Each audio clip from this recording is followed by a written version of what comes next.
Now this is Hollywood Unlocked. Yo, it's Hollywood Unlocked Uncensored. I'm Jason Lee. What's good? It's DJ Damage.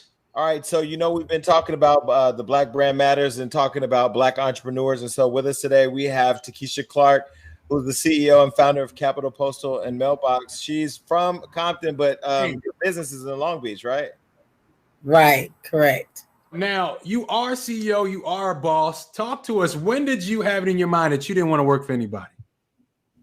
At a very young age, when I was probably about 14, 15 years old, actually. Now, where did that come from? Is that something you've seen in your family? Did something happen?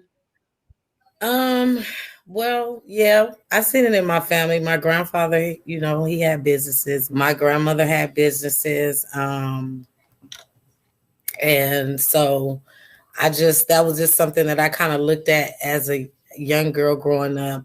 And I was like, and they was really doing it, they was really doing it. They had clubs and everything. So my grandfather had a limousine service. So yeah, of course I was like, that's how I want to be. Now, what's interesting about your story, you did something I've never done. And a lot of people I don't think have done. You saved up 4 years of your tax refund and you didn't spend any of it. You saved it up. I didn't spend any of it. I saved it up, yeah. So how old were you when you did this? And this is the money you used to start your business, right? Yeah, well,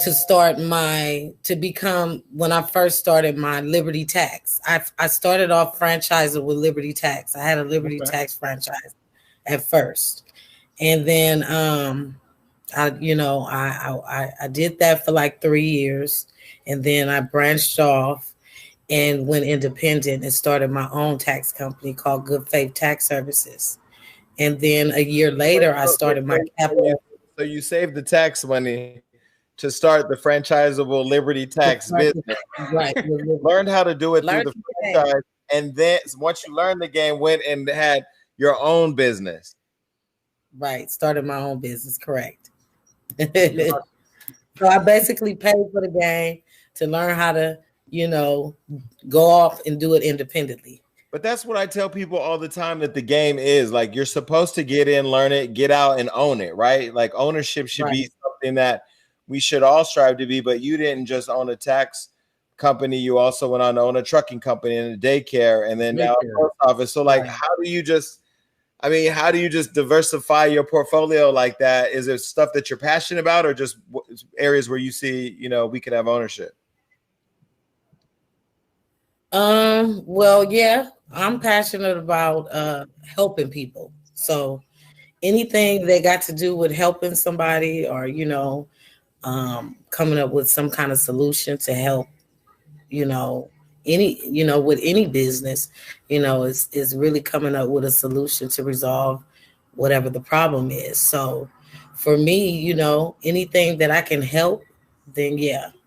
And I can be passionate about and I can make money doing, is always an A+, Now, I feel like a lot of people have aspirations to start a business. For those young girls, young guys that's coming up that was 14 or, whatever, when you started your business, 17, when you started the daycare, what's some advice for them to get in the mindset of starting to own? Like, what's some of those first steps? Well, they got to be motivated. That's number one. They got to be willing to sacrifice. They got to be dedicated. And then they just got to believe in themselves. Like, you really got to believe in yourself and believe you can do it. And you can't be lazy or stagnated. You have to be serious about it. So, if they go for it, as long as they stay consistent, the sky's the limit. Wait, so you've been an entrepreneur for 17 years. You didn't start your business at 17, right? Right. So no. So basically I started my daycare back in 2003. Okay. Yeah. That was my first initial business that I started. And then from there, I started buying property and stuff like that at the age of 25. But at 17, you were a young mother to your first kid, right? And that sometimes young women feel overwhelmed and don't find the motivation to pursue their passions or their careers. What was it for you that allowed you to just keep going in spite of, all those statistics? Well, being a single mother, and then my mother, she didn't raise me, so I kind of was like very motivated to be better, and to be able to provide for my daughter and give her the life that I never had.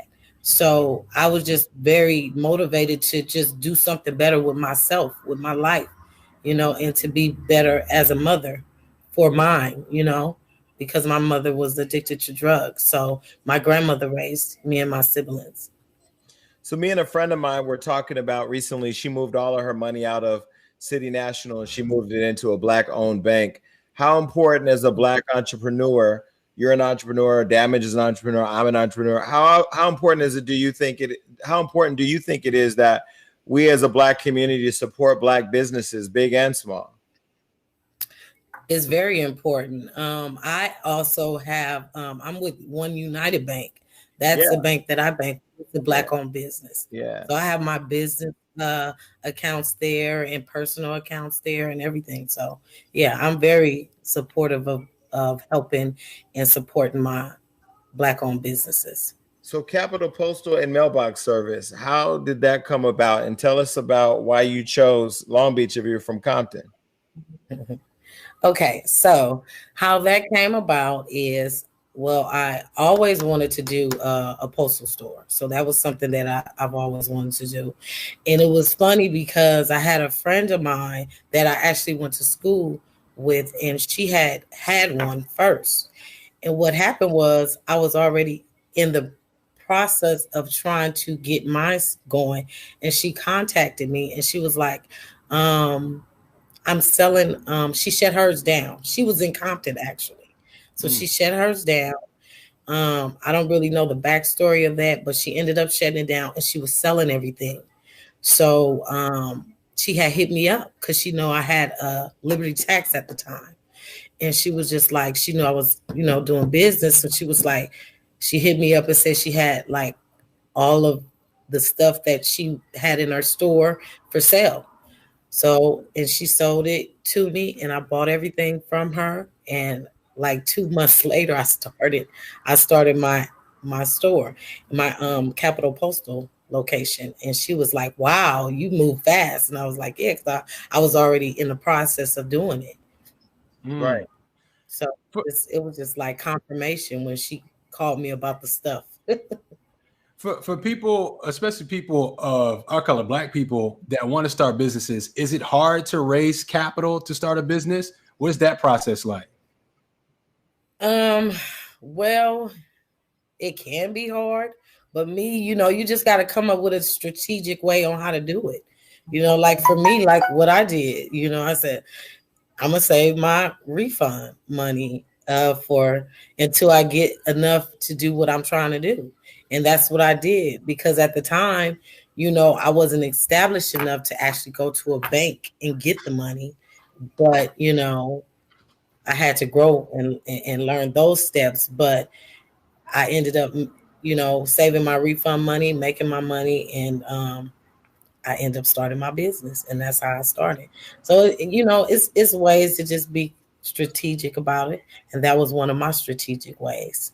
So Capital Postal Mailbox Service, you have mailbox rentals, you can expedite passport scanning, passport photos, printing. You have UPS, FedEx, and all of the companies that mail packages through your company. What else do you want people to know about your company and why people should go there?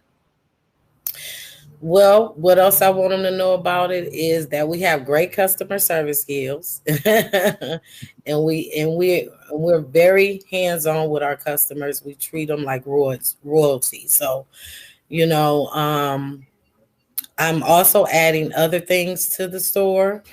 I'm in the process of starting a carrier service as well as a package hub center.